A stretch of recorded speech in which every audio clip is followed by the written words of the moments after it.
اللہ اور اس کے رسول نے تو قرآن و سنت کو بتایا تھا کہ یہاں سے دین لینا ہے، لیکن آج اللہ اور رسول کا کلمہ پڑھنے والے قرآن کو سرچشمہ ہدایت نہیں سمجھتے۔ ویسے کہتے ہیں، ویسے اگر کہو نا کہ تو قرآن کو ہدایت نہیں سمجھتا، کہے گا توبہ استغفار توبہ، میں سمجھتا ہوں، لیکن پھر کہا جائے آیت تو یہ کہہ رہی ہے، تیرے بزرگوں نے وہ بات کی ہے، کہے گا ہمارا فہم صحیح نہیں ہے، ہمارے بزرگ جو تھے وہ بہت اچھا قرآن جانتے تھے۔ یہ جس کا عقیدہ ہو اس کی ہدایت کا، اس کی اصلاح کا دروازہ بند۔ اور یہ بھی بتا دوں کہ یہ مشکل تھوڑے بہت فرق کے ساتھ مسلمانوں کے تقریباً تمام سبھی مسالک میں پائی جاتی ہے، سب میں بلا استثناء، ہم بھی شامل ہیں، کہ قرآن کی آیت واضح ہو لیکن کسی بزرگ نے اس کے مقابلے میں کوئی بات کی ہوئی ہو، کوئی اس کی تعویل کر کے بلاخر ایسا مطلب نکالا ہو جو اس آیت سے نہیں پتہ چلتا، اگر آیت کو پڑھا جائے تو کیا کہیں گے؟ وہ بہت زیادہ جانتے تھے، ہم نہیں جانتے۔ اس کا نتیجہ کیا نکلا ہے؟ اس کا نتیجہ یہ نکلا ہے کہ عوام الناس قرآن کو نہیں پڑھتے۔ ہمیں کیا پتا جو ہمیں سمجھ آئے وہ ہے بھی یا نہیں۔ انتہائی معذرت کے ساتھ گویا کہ یہ اللہ تعالیٰ کو یہ کہہ رہے کہ یا اللہ تو نے ایک ایسا کام کر دیا جس کا ہمیں کوئی فائدہ نہیں، سوائے اس کے کہ تعویذ گنڈے کریں اس میں سے، سوائے اس کے کہ نیچے سے گزریں، جہیز میں دیں، اور الٹی سیدھی حرکات جو مثلا، سوائے الٹی سیدھی کیوں کہہ رہا ہوں؟ چونکہ ہدایت نہیں لیتے، جب ہدایت نہ لے تو سب الٹا سیدھا، جو مقصد نزول قرآن ہے وہ نہ کرے تو باقی سب الٹے سیدھے۔ قرآن سے ہدایت لینے کے علاوہ اور کوئی کام نہیں ہے جسے کر کے، قرآن کے بارے میں جسے کر کے آپ قیامت کے دن رسول اللہ کی شکایت سے بچ سکیں۔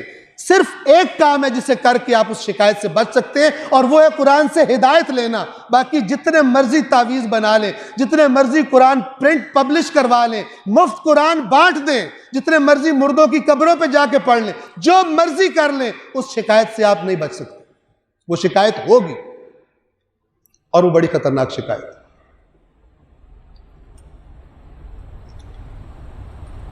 واپس آتے ہیں، آج کا ملحد کیوں بیزار ہے دین سے؟ اب جب میں ملحد کہہ رہا ہوں، وہ کہ جو اوپر سے مثلا مسلمان ہے لیکن اندر سے دین سے رغبت نہیں ہے، دین اسے اٹریکٹ نہیں کرتا۔ کیا وجہ ہے اس کی؟ اس لیے کہ جب وہ اپنے معاشرے کو دیکھتا ہے، غور سے سنیے گا، جب وہ اپنے معاشرے کو دیکھتا ہے اور پھر دین کے نام پر جو کچھ اسے بتایا گیا ہے اس کو دیکھتا ہے، اسے لگتا ہے کہ یہ جو دین ہے، اصل دین کو وہ نہیں جانتا، وہ سنا سنایا دین، تقلیدی۔ اور یہ جو میں تقلید کہہ رہا ہوں نا، یہ وہ تقلید نہیں ہے جو فقہا مجتہدین کی جاتی ہے، وہ اور چیز۔ یہ وہ تقلید ہے کہ جو دین کے اصول میں بھی باپ دادا کے نقش قدم پر چلنا، انہی کے نظریات پر چلنا۔ آج کا نوجوان دنیا کو جب دیکھتا ہے، خاص طور پہ مغرب کو جب دیکھتا ہے، تو کیا دیکھتا ہے؟ دنیا کے معاملات میں ہر چیز میں وہ آگے ہیں۔ توجہ فرما رہے ہیں؟ اور یہ جو اللہ کے آخری دین کے ٹھیکیدار مسلمان بنے بیٹھے ہیں، یہ بھکاری ہیں ان کے سامنے۔ ان کے حکمران جو اپنے آپ کو اپنی عوام کے سامنے بڑا طاقتور سمجھتے ہیں، جب ان کے سامنے جاتے ہیں تو بھیگی بلی بنے ہوتے ہیں۔ بس کیا نتیجہ نکالتا ہے؟ یہ دین مجھے اس دنیا میں ترقی دینے کی صلاحیت نہیں رکھتا، اس دین کے پاس میرے لیے کوئی پروگرام نہیں، سوائے اس کے کہ جو دادی نے کہا تھا جب امتحان دینے جاؤ تو یہ والا وظیفہ کر کے جانا، یہ والا تعویذ باندھ کے جانا۔ پھر وہ سوچتا ہے کہ یہ جو دنیا میں آگے نکل گئے یہ تو کوئی وظیفے نہیں کرتے، یہ تو اللہ کو ہی نہیں مانتے،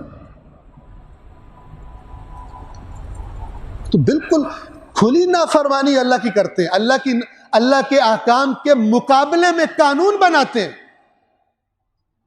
اور دوسری دنیا کو بھی انہی اللہ کی نافرمانیوں پر چلنے کی ترغیب دے رہے ہیں۔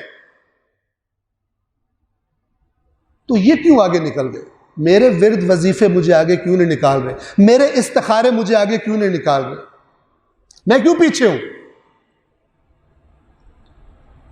اب یہ چیز، یہ احساس اسے آہستہ آہستہ اس دین سے بے رغبت کرتا ہے۔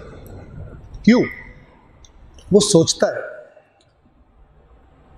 کہ اگر یہ جو دین ہے، توجہ سے سنیے گا، یہ جو دین ہے اگر یہ اللہ کی طرف سے آیا ہوتا تو یہ دنیا کے ہر پروگرام سے، ہر نظریے سے زیادہ طاقتور ہوتا، اس کو فالو کرنے والے ہر مسئلے میں سب سے آگے ہوتے۔ کیوں؟ یہ اللہ نے دیا ہے۔ خالق ایک چیز دے وہ پاورفل ہوگی، یا اس کی مخلوق ایک چیز بنائے تو وہ خالق سے بھی آگے نکل جائے؟ نہیں ہو سکتا۔ بس وہ اس دین سے بے رغبت ہوتے ہیں۔ لیکن بات سٹوری یہاں پہ ختم نہیں ہوتی، اس کی اگلا سٹیپ کیا ہے؟ اگلا سٹیپ وہ یہ لیتا ہے اپنے اندر ہی اندر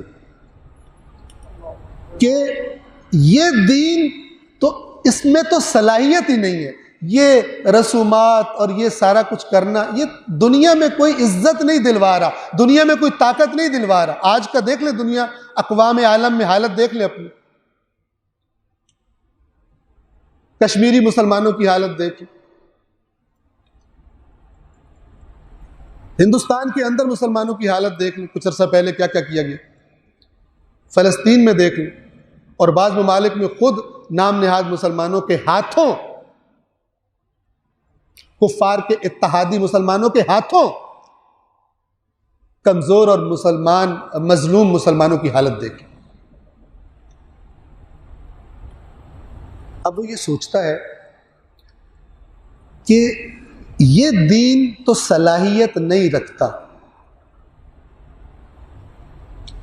اسے یہ دین کیا کرتا دکھائی دیتا ہے؟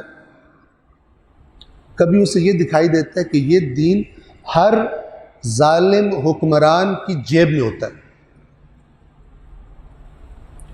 جس قسم کی بات وہ کرتا ہے اس کو اس دین کے ٹھیکیداروں سے اس کا فتویٰ مل جاتا ہے۔ وہ جو یہودیوں کی صفت اللہ کے نبی نے بیان کی گزشتہ اقوام کی، آپ دیکھ لیں، اپنے پاکستان میں دیکھ لیں کہ جب کوئی کمزور جرم کرتا ہے تو اسے بڑی سخت گرفت میں لیا جاتا ہے، لیکن جب کوئی طاقتور جرم کرتا ہے تو اس کے لیے ہزار راستے نکال لیے جاتے ہیں۔ مثلا اگر کسی نے کوئی ایک دکان رات کو گھس کے چوری کر لی ہو، عام انسان ہو، پکڑا جائے پھنس جاتا ہے، اگر تو بہت مالدار ہو تو پھر رشوت وغیرہ چلائے ورنہ پھنس جائے۔ لیکن اگر کوئی مالدار آدمی ہو اور وہ کروڑوں اربوں کی کرپشن کرتا ہو، اس کو کوئی نہیں پکڑ سکتا۔ اب جس قوم کے اندر یہ صفت آ چکی ہو اور ہمارے ہاں آ چکی ہے، تو اللہ کے نبی نے کیا فرمایا وہ سن، آپ سب نے سنا ہوا۔ اللہ کے نبی نے فرمایا کہ تم سے پہلی قومیں اس لیے اللہ کے عذاب کا شکار ہوئی تھی کہ ان میں سے جب کوئی کمزور جرم کرتا تھا تو اسے پوری سخت سزا دیتے تھے، اور جب کوئی بڑا خرابی کرتا تھا اس کو ادھر ادھر کر کے بچا لیا کرتا۔